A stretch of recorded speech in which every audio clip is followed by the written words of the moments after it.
निर्मित नवी मुंबई हवाई अड्डे के नामकरण को लेकर चल रही बहस के बीच महाराष्ट्र के उप मुख्यमंत्री अजीत पवार ने कहा कि फिलहाल सबसे जरूरी है कि एयरपोर्ट पूरी तरह कार्यरत हो जाए। उन्होंने कहा कि उड़ान और लैंडिंग लगभग 45 दिनों में शुरू होने की उम्मीद है।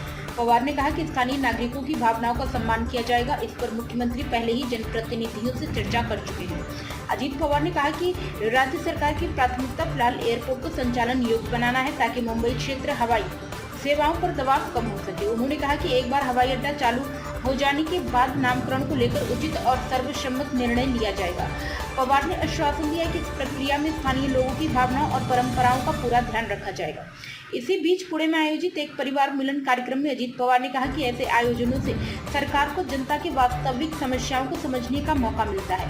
उन्होंने बताया कि इसमें कार्यकर्ता, महिलाएं और समाज के अलग अलग वर्गों के लोग भाग लेते हैं। पवार ने कहा कि समस्याओं को केवल सुनने, खुद देखकर समझने में बड़ा फर्क होता है, इसलिए ऐसे कार्यक्रमों का महत्व बढ़ जाता है। अजीत पवार ने कहा कि सरकार का लक्ष्य है कि आम लोगों से सीधे संवाद के जरिए नीतियों को और अधिक जनसुलभ बनाया जाए। उन्होंने कहा, चाहे एयरपोर्ट का नामकरण हो या मध्यम वर्ग की परेशानियां, जनता की भागीदारी से ही समाधान निकलता है। पवार ने भरोसा दिलाया कि महाराष्ट्र सरकार हर मुद्दे पर जनता की भावनाओं के अनुरूप निर्णय लेगी और विकास कार्यों में पारदर्शिता बनाए रखेगी।